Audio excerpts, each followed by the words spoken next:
Karibu, karibu, karibu. Good to see you. You look nice. Thank you so much. You look great too. Oh, what a lovely home. Wow, thank you so much. How wonderful to see you. Yeah, I love whatever is happening. Karibu. Over there, the candles and everything. It's, you know, trying to have a romantic evening. Oh, that's nice.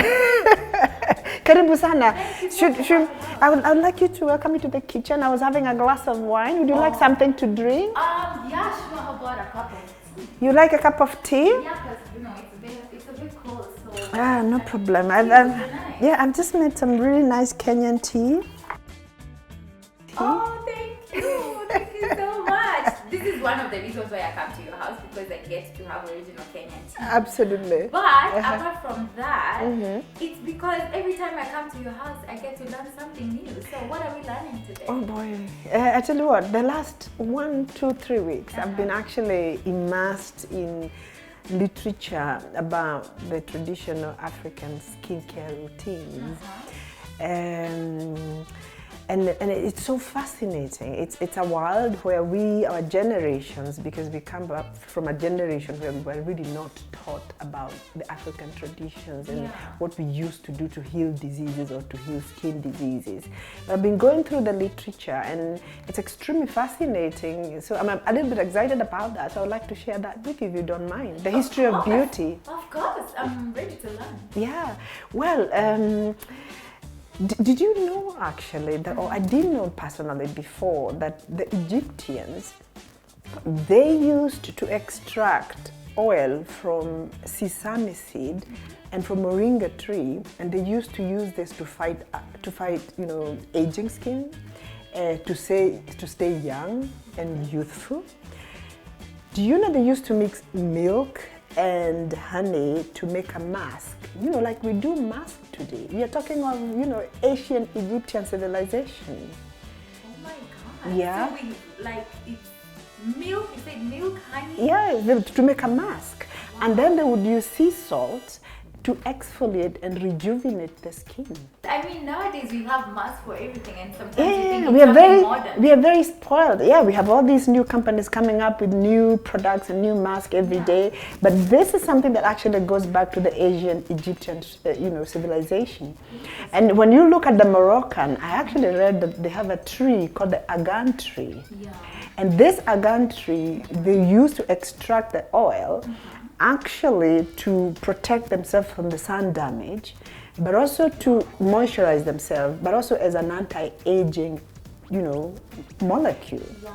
And this is something the Moroccans have done for hundreds and hundreds of years. For beauty purposes. For beauty purposes. Actually, the whole thing about anti-aging is not something new. It was there even before Christ. You know, most of us thought that actually anti-aging and you know, the desire for youth is something, you know, of modern culture. Yeah. But it has been there since time immemorial. It's part of human being.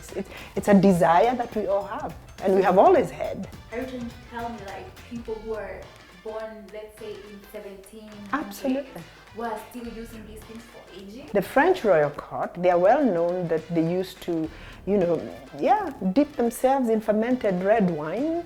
The women would put fermented red wine in a bathtub. What? Yeah, to rejuvenate their skin.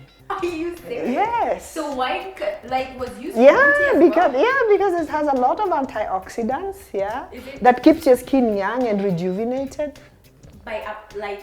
You dip yourself, they bathed, you know, the way you dip yourself in a bathtub with water. They use the women of the royal court, they used to dip themselves in fermented red wine. Interesting. Absolutely. And that kept them young and looking beautiful. Does drinking work the same way? Oh yeah, it does. As long as you don't drink too much. Just 2 glasses of wine, no more. Then otherwise it's overdose. Interesting to learn. But you know, so many things about beauty, but so like when I was coming in, I saw some dumbbells, like fitness stuff, working out, gymming area. So do you work out? Oh yeah, of course. I've been working out since I was 18. I mean, you know, we all need to take care of our skin. Can I come and show you my, you know? Yeah. The whole thing with fitness is about knowing the rules, do's and don'ts, like everything in life. Because there's some movements you make that you can hurt yourself. But beauty and exercising go hand in hand. Actually, not just beauty, you have to take care of your skin. I mean, then you have to take care of what you eat. And then you have to exercise every day. Like for me, I wake up like 4 a.m. every morning, and you know, I take my dumbbells. Oh my God, let me have one. Yeah. Be careful, don't hurt yourself in the process. I'm not sure that. Let me do. Okay, I got it. You got it? I got it. Don't hurt yourself in the process. Oh wow, interesting. Yeah, that's how we keep fit. You have to do that because it's very important that we just not take care of our skin. We need to take care of what you're eating. Yeah. And then we have actually to exercise every second day or every day if you can, if your time permits. So it's extremely important. So I do this every day. It's a big part, it's part and parcel of my life. And I would, maybe you could come one of these fine days and we could practice together. Absolutely. I want to look good and feel good. So if that works for you, I'm going to enroll on that as well. It's gonna work for you, I can promise you. And going back, I'm a little bit excited about, you know, what I've been reading about the history of beauty. And one of the other things that I found that was so interesting was about South Africa. Yeah. Apparently, you know, like 54% of the South African population, they depend on herbal, you know, medicine, even when it comes to skincare. Yeah. And what I learned is that they have 4 plants, which include the takeberry, the sand olive, and then it includes the Sodom apple and elephant orange, and they make a decoction of that. And they are able to treat acne. And South Africans can swear that when they apply that product, it works. But when they go to doctors or dermatologists, it doesn't work. And this is traditional medicine that the South Africans have used for years. And many of us think that the only way we can treat acne is by going for, you know, modern medical, you know, treatment for dermatological problems. So it's very, very, very interesting. And then, of course, that got me interested in digging more into the literature. Yeah. And one of the things I found out is that you have the Kikuyus, yeah? They used to use the Sodom apple to treat their skin problems. Sodom apple? Yeah, Sodom apple. It's actually a very poisonous plant, Yeah. but when it's extracted the right way, you can actually treat most of our skin diseases. And this knowledge has existed for ever. Now, wait, that's interesting to learn, but let me just ask a question. So this thing they've been used since time immemorial. So do people apply them now, like in our modern? It has become, you know, because of, you know, more and more people are realizing that actually our traditional knowledge and our traditional medicine was very potent. So what happened is that the problem with traditional medicine and traditional skincare, you know, concoctions was that the healers knew how to extract the crude extracts, and they could apply it on your skin, and they knew it worked, but they didn't know why it worked. They didn't know why. For example, the Egyptians, they didn't know why did moringa work. They didn't understand why did castor seed oil work. The Moroccans didn't know why the argan worked, right? But they knew that when they applied it, it worked, but they couldn't tell you why. What now we are doing in modern medicine or modern dermatologies is we take these plants, we screen them for what are the compounds in these plants. What is it in this compound that treats acne? What is it that is in this compound that treats hyperpigmentation? Because some of these plants, they're actually very toxic. You know, on the one hand, they have medicinal value, but on the other hand, they can actually be very, very, very toxic. So you can't just use it. If you use the crude version of it, it has toxicity. And then there's no verification of how it works and you know, what is it that works.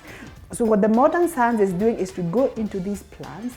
For example, find out I'll give you a good example. There's a seed or plant called the rosary pea. This pea or this seed has enormous medicinal potential. In India, it was used to treat, if you mix the powder of the rosary tree with lime, you can actually treat acne. You can actually even treat vitiligo. And vitiligo is one of the serious dermatological problems that most doctors cannot treat today. But you could actually treat vitiligo using the extract from the rosary pea.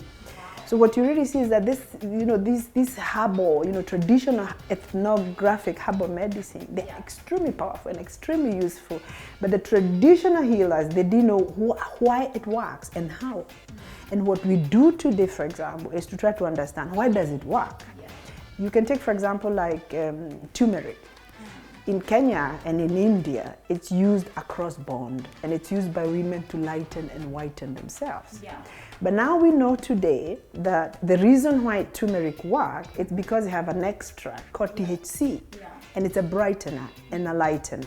So you don't have to use the turmeric. What you really want to do is get the turmeric plant or the root and extract whatever works. And then you formulate that in a scientific way with expertise that you avoid the side effects, because in nature these plants or roots, they have positive effects and cytotoxic event.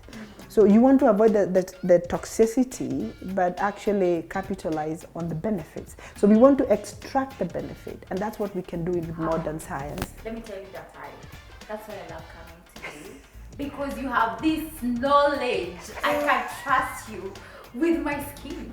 So today I've learned a lot. It's a pleasure. About Sodomoko. It's a pleasure. About turmeric. It's a pleasure. So many interesting things. It's a pleasure. So I thank you so much. Would you still don't want a glass of wine? I could do that. How about Saturday? That's not bad. We can plan that. I have to go so that you can have your. I've seen you already have a romantic setup, so I wouldn't want to intrude more than this. We can plan this. We can plan next Saturday. Absolutely. Yeah. So thank you so much for coming, and I hope you learned something, and I hope the visit was worth coming. It was worth it. Absolutely worth it. Yes, and if you want to learn more, please feel free to give me a ring, and always you're welcome. What do you mean? I'm gonna be here next time. Anytime. Next week. Anytime. Thank you so much for your time. You're most welcome.